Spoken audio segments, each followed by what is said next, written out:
Like, if there's one thing you could do, I think it's learn sales. You have to learn, like, your word means something. If I say I'm going to follow up with you on this date, I'm going to follow up with you on this date. And if not, you're losing credibility.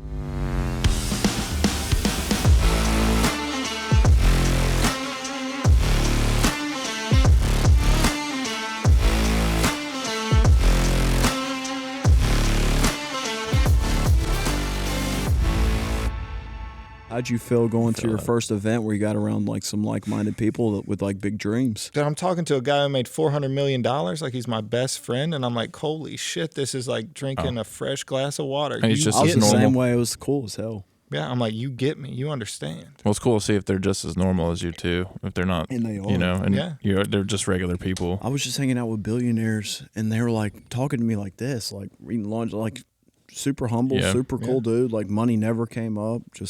It's just very refreshing to get around somebody like that. I'm sure there's some the opposite way as well, but It's usually the old money that are scum. yeah, they were pretty cool dudes. Well, like I said, they're set in their ways, Yeah, And that's not like that's not what like really defines them. Like a lot of people, a lot of money, like that's not really who defines. And they're in that mind space where they know, like that's not what defines them. So. Yeah, and I think if you come from nothing too, that just makes a better character. It just builds you for, like you said, entrepreneurship doesn't just teach you skills and that you're going to apply to business, but it teaches you skills that you're going to apply to life, how you act, how you present yourself. And, it's like, I think that's something that I learned a lot too. It's just like, I was kind of a troublemaker. I was kind of a rough around the edges, didn't listen to anybody, had a rough childhood.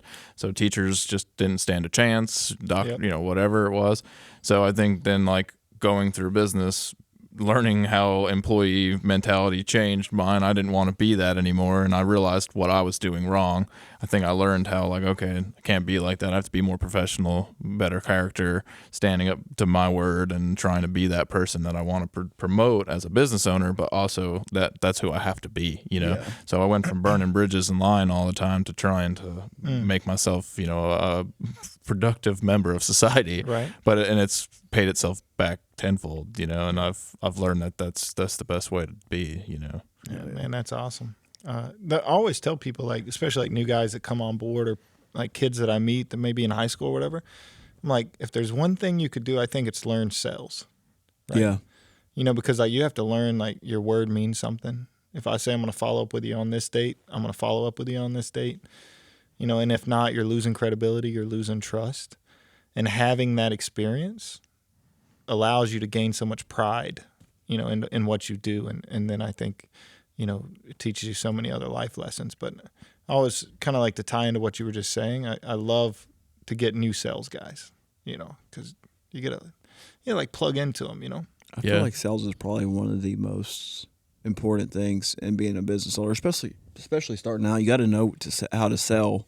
Yeah. It's not even just sales. It's like that whole mindset around it. Yeah, like selling is honestly, I've just learned selling is like just be honest. And be honest, literally, be real about things. Like I've always kind of like been really defensive against like the sales pitch stuff, where I'm like, no, you don't have to listen to all that. Like you don't need to like, if he doesn't knock on the door, you're gonna come back around. He's gonna listen to. No, you can just be honest with somebody. If they're gonna buy it, they're going to respect the honesty, the knowledge of the piece of equipment, whatever it is. They'll come back around. People will buy something from somebody that they can trust before they buy from something that they don't know just because they have more information on it. For sure. Yeah. So I've learned that. That's always kept me going. It's like people still ask, how do you keep sales going in Myrtle? Well, because I was just honest with people. So when they ask me questions, I'm just real, and then they get a right answer, and then they're usually cool with it. So I think a lot of people are afraid of that, especially in small business, right? Where like every deal matters. I think it's so important to say, the problems up front. Like, hey, you know what? Like for instance, in my industry, I just had an experience that just happened.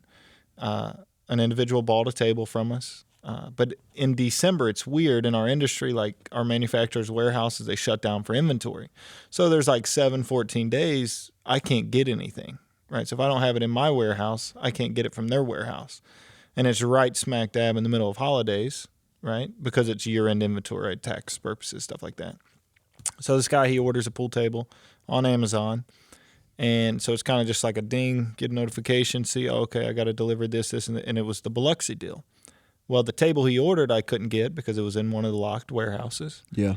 And so I called him and I'm like, look, man, like I know I'm gonna like supposed to have this to you by December 9th, but it's not gonna happen. Like I can't get access to the table. Like it's year-end inventory. Nothing goes in, nothing comes out. We've got containers waiting in docks. Like I can't get to it.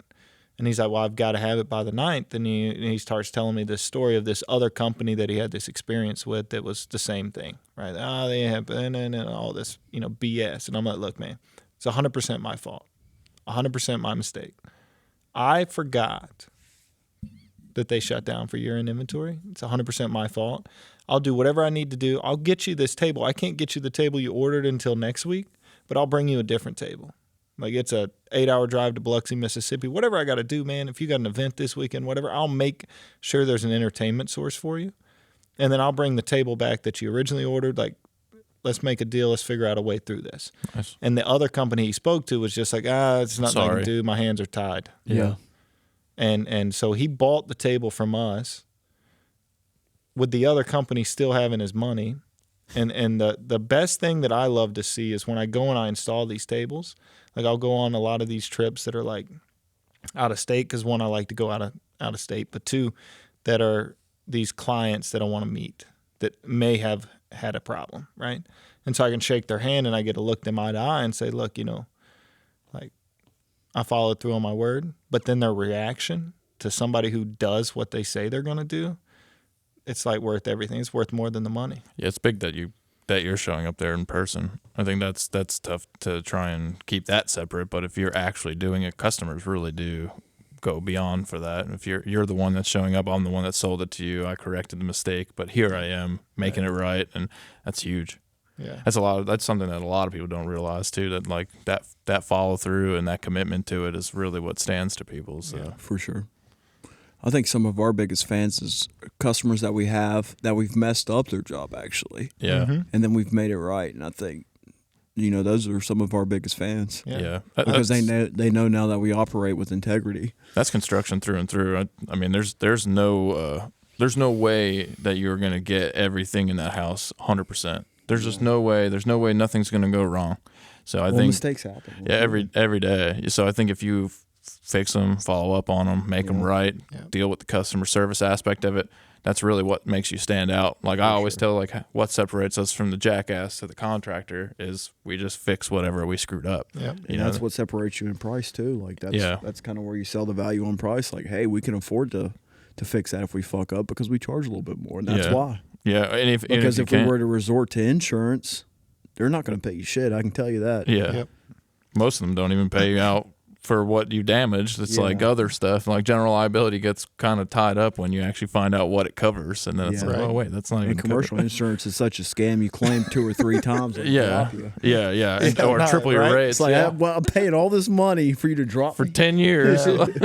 But so, what do you think about those clients? Because I'm sure you've had them. Like I talk to clients like you said a word like mistakes happen. I'm like I'm perfect 92% of the time. Yeah, and the 8% I'm not. It takes me 2 times for sure. Right. So, but how do you feel or handle the situation with those clients who are like mistakes happen, and they're just like they don't even want to talk to you? We got one right now. Yeah. Like it's we just moved somebody to Georgia.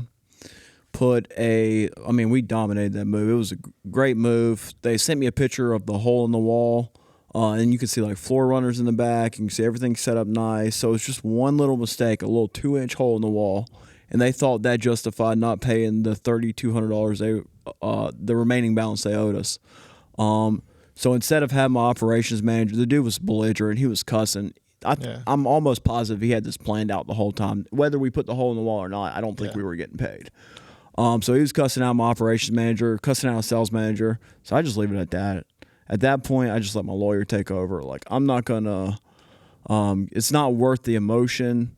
It's not worth me getting into a bad mindset or me risking saying, hey, dude, like calling this dude and saying like, yo, fuck you, man. You're going to pay me or I'm going to come down there and slash your tires. Yeah. So instead of like getting crazy, Chris, I just let a lawyer handle it and like just try to remain super professional. Like, I don't know what that dude's got going on. He may have had a bad day. He may have lost his job in his transition. So I just try to look at it from a different point of view to really get me out of that mind space, because before, if like this would have happened when I first started, I was going to get paid, or fuck you, pay me. There was going to be something equal value. It was probably going to get destroyed. Like I might do donuts in your yard or whatever, but I'm a different person. So I just try to remain super professional, and then I also try to think about what kind of minds.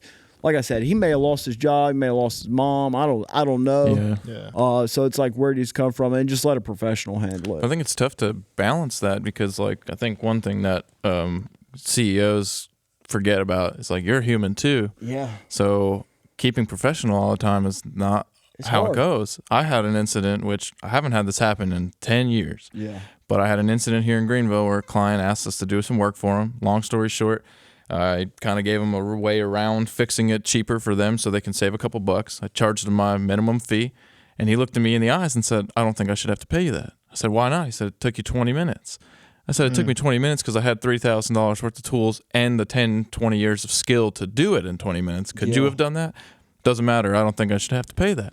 So I got pissed, and I kind of went off. Like I was like, look, I'm going to leave before I get to that point. And while I was leaving, he knew that he was pushing me there, and he wanted to push me there. Yeah. So he pushed me there, and my last resort was like, you know what, dude, you're a dickhead. Like that was, and I felt terrible about actually losing my professionalism on him. Yeah. And then when I went, I apologized to him on site, and we got over it, and he was cool and even asked me to come back for more work, and I told him no way in hell. But on the way home, like I kind of felt I didn't pay like, you the first time, but will you come back? Yeah. got some more work for you. Can I get some more work done? You did a good job, But and then I think what made me feel real for a moment was like, I'm human. I lost my cool. How did I handle it? I took a deep breath. I went to my truck for a moment. I came back to him, said, hey, look, I apologize. You got me out of character. That's not who I am. Yep. But, I am a human being. You don't know what I'm going through, and I don't know what you're going through. And the guy was leaving the country and had a shit ton of stress on him. I had a ton of personal stress. Yeah. So it's like, you will lose that professionalism. So how can you, if you do, what do you do next? And then that's really what builds that character. It's like, I stepped up. I got the job right. I took off the discount. I lost money on the job, whatever. The job was taken care of. He's gone, and I don't have to deal with it ever again. Sure. But I lost my cool, and it does happen, but go beyond after that, and how to use, don't forget that you're a human being too. The best way most clients will. Yeah. I think the best way I control my and maintain my professionalism is I just give it time. Don't respond right away. Yeah, that's true. I sit on it, because when you respond immediately, you're responding from, I think it's your frontal cortex or some shit. I don't know what they call it, but there's some kind of science there that you're responding in impulse.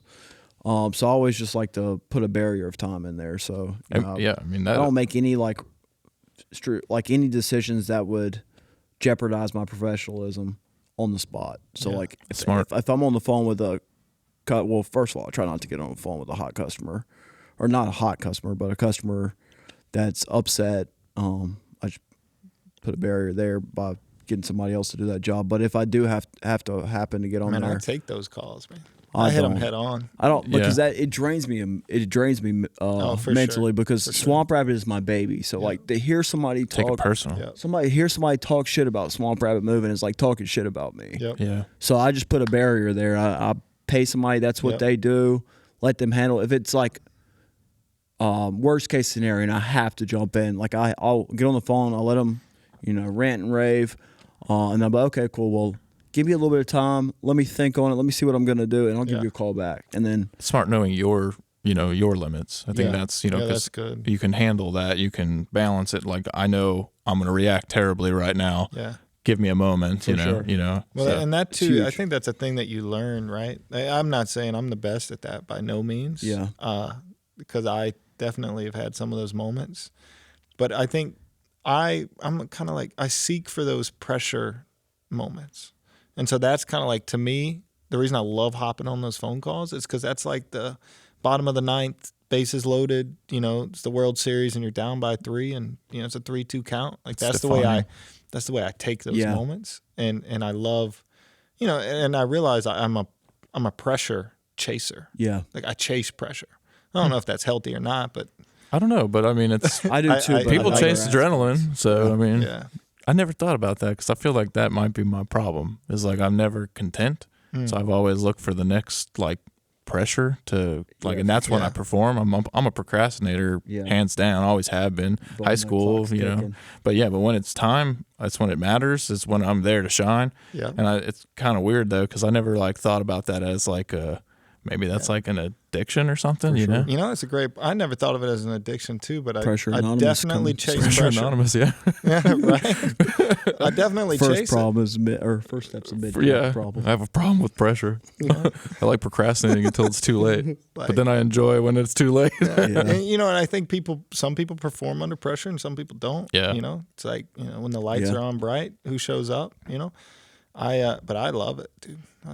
I love too. me some pressure. Yeah, so do I. I do too, but not from a Karen or a John or. Sometimes it's nice handling them though, man. Like I had one recently where like he called me. We spray paint in a garage, and the garage has like an opening, so all of our dust was going to the next unit. So he called me. His first reaction was like, just starts freaking out and cursing at me. So I was like, sir, this is going to go two ways. I'm calling you to rectify the situation. If you're going to curse at me, I'm going to tell you to go piss off, and you can handle it and deal with my lawyers. Or I can have my guys come out there and clean it. Well, as soon as I cut him off from his rant, he settled down and was like, you're right, I shouldn't be talking to you like that. How can we get this arranged? Boom, situation's handled. I went from a screaming, cursing off my employees in my office to like cutting him, telling him like, look, I'm a person too. Handle it with respect and I'll handle you with respect. Here we go, and let's get the situation solved, you know? Well, I feel like most people are so in the mindset that they've dealt with other companies in the past that they don't feel like... It's that big box stuff. They don't feel like that issue is going to get resolved unless they take it to that level. Yeah. Exactly. How do I get something for free? Like companies like, you know, you, me, like you. Small company, yeah. Small companies that are very customer-driven, like... Yep. And we're not used to that, too, being new entrepreneurs. Like, we don't know, like... But now looking back at it, it's like they're just used. That's what they're used to. Like that's the standards. They have to come in hot and heavy to get results. If I don't yell at her, she ain't gonna put me to the next supervisor. Like, give me the next person in line. You suck at your job. That's what I mean. I do that. Too. I do. Where's my shrimp scampi? I call the phone number. I hit 0 immediately. Yeah. I don't want to talk to somebody. Yeah. And then I usually go from there. I'm like, lady, I don't want to talk to you. You don't know what you're doing. Put me in touch with somebody that knows what they're doing. Yeah, I hit him with. I'm like, are you reading a script right now? Yeah. All right, forward me to somebody else. Yeah. Like, forward me next up. I'm just trying to go to the guy who's off the script. Yeah. I want the guy that knows how this is handled, please. Yeah, like, who can make a decision right now? Let's start selling them, right? Yeah, sell them on their job. Yeah. First one, what's you talked about self-growth books, stuff like that. Yeah. What's one book that you tell us, you know, beginning a business owner, entrepreneur that you should get into and why? One book? That's tough. But I would definitely say, I'm going to recommend two, but it's by the same author, and they're kind of one in one, right? It's like part one, part two. But Relentless and Winning by Tim Grover. Love it. I love Tim by Grover. Far. Badass. I would read Winning first. I read them out of order. I read Winning first, and then I read Relentless. But the whole closer, cleaner aspect of it and the winning mentality by far, I think is... I listen to them every year, right? So I'm a big audiobook guy because obviously I'm driving a lot. We may travel, whatever, and so I can consume a lot of audiobooks.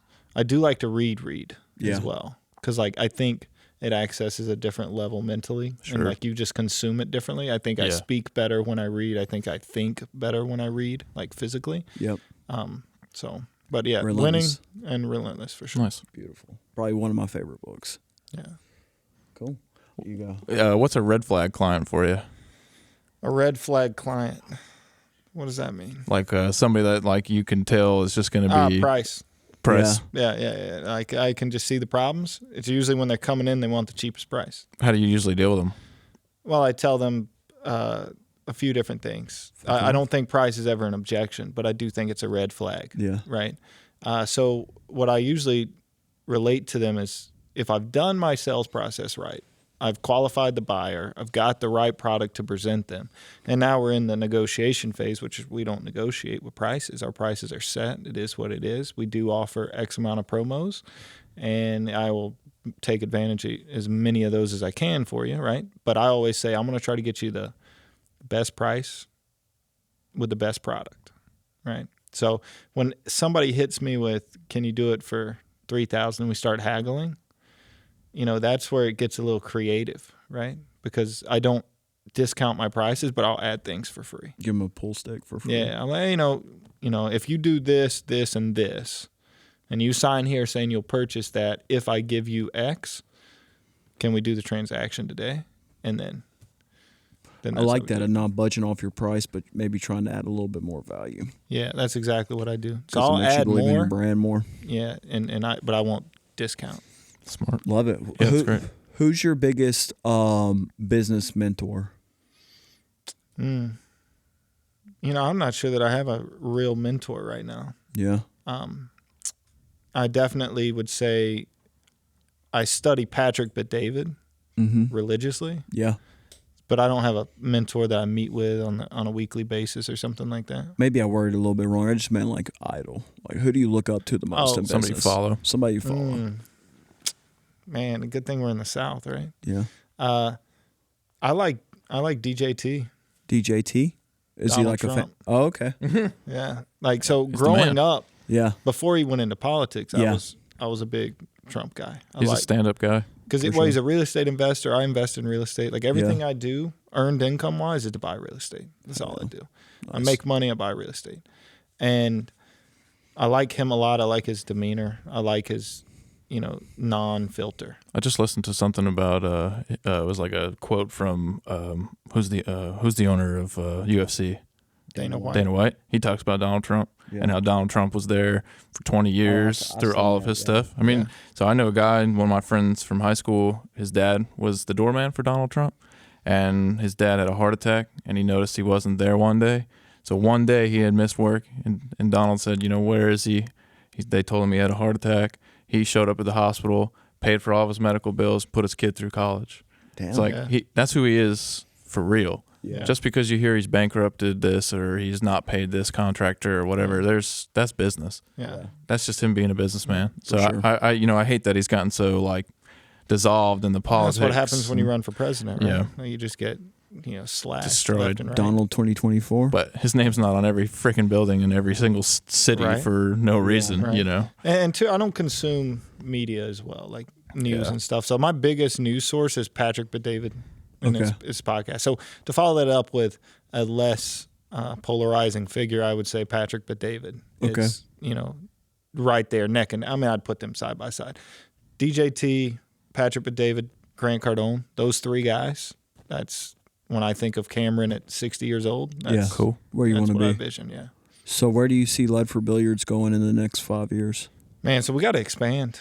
Yeah. There's a phrase like, surviving in business is expansion. Yeah. And I think that's it.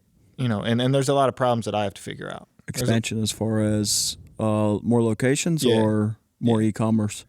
Both, right? Yeah. So e-commerce, you can only expand so far, right? Yeah. Like you get a website, you get a presence here, a presence there, and then you monetize it, advertise it, stuff like that.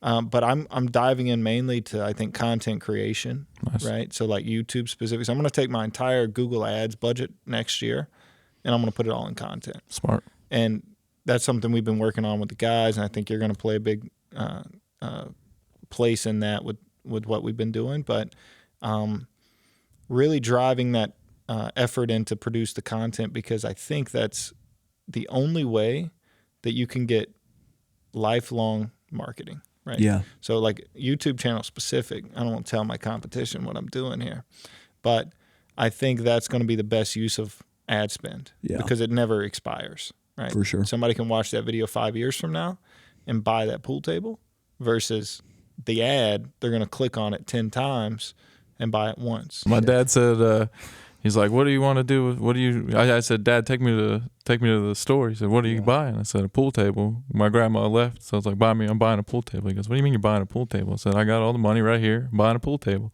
I was 14. He's like, "What do you mean you have all the money?" I said, I hustled all my friends and I collected $2,000. I'm going to get a pool table and I'm putting it in grandma's room. And he's like, "What the fuck?" I was like, drove me to the store, bought myself a pool table, put it in that room and played all the time. I was like, and that was like a good moment for me to like show my dad, like, I got it. Yeah. It's 14. Like, I was killing it back then. Well, and that's the thing too with like billiards and billiards, pool, whatever, that a lot of people don't understand is it is a hustler's game, right? Yeah. But business owners, like how many business owners do you know that don't play pool? Sure. majority of my clients are business owners. Yeah. You know, they're venture capitalists or this or that. I got a pool table in my house. Yeah, I know you do. Yeah, that's right. Yeah. Yeah. So, you know, but think about it though. Like when you play the game, not just with like your kids, but with your friends. Yeah. That competitive nature that comes out, right? And the camaraderie too. Yeah. Yeah. And so I call it the indoor version of golf. Right? Yeah. You have a beer, you're playing golf, whatever, you know, 18 rounds, whatever. You do the same thing with pool, like indoors. That's cool. That's a good idea. It's better than golf. Yeah. Golf's outdated. Yeah, and you're in air conditioned, right? You know, you gotta have fun. You know, if you got to use the bathroom, it's right there. It's right there. Couple drinks. Smart. Absolutely. Well, so let's finish off with one final hot seat question. What's something that your business is lacking on right now that you want to fix or grow for the new year? Yeah, so definitely it's in our warehouse system, distribution center. So every month I sit down with my guys and we talk about how LBS, Ledford Billiard Supply, is successful for them and how we're failing them. Yeah. Because I think it's a great tool that I found because they tell me everything that's wrong with the company that I can't see, that I'm not there day to day to see what's wrong. Yeah. They tell me what to fix. And I think as a leader and as a business owner, that's our job. Mm-hmm. We just got to fix the problems for our guys, make sure they have the right things to be successful. And they can do their job. Yeah, so the warehouse system and distribution center, that's our next step, and that's going to be the foundation for expanding and opening multiple locations across the Southeast to then get to 5 to 10 million and then exit the company. Sweet. Nice. Oh, yeah. Well, to end, do you have before you can plug yourself where we can find you, do you have like a quote that resonates with you? Yeah, so I wear it every day. It says, "Don't be a little bitch." It's on my bracelet. You heard it from the man. Did you get that from your dad? Right? Yeah, so it's a Grant Cardone he thing. Give you a $500 check at the end of the summer, and don't be a bitch. Yeah, don't be a bitch bracelet. It's actually a really good idea. So don't be a little bitch, man. It's a funny thing as a conversation started when people see it on my wrist, but really it comes down to that moment, that hesitation, that fear right before you're about to do something that maybe you're uncomfortable doing. Yeah. And then it's always right there. Don't be a little bitch. I like that. Little pussy ass bitch. Yeah. So where can everybody find you? Yeah. So Cameron Ledford's my Instagram, Ledford Billiard Supply, ledfordbilliardsupply.com. Both of those are our tags. So at Facebook, Instagram, Twitter. Yeah. Love Sweet. it, man. Thank you so much for coming on. Yeah, thanks for coming out. Admire your hustling and just keep crushing it, bro. Appreciate it. Let's do it. Thanks, guys.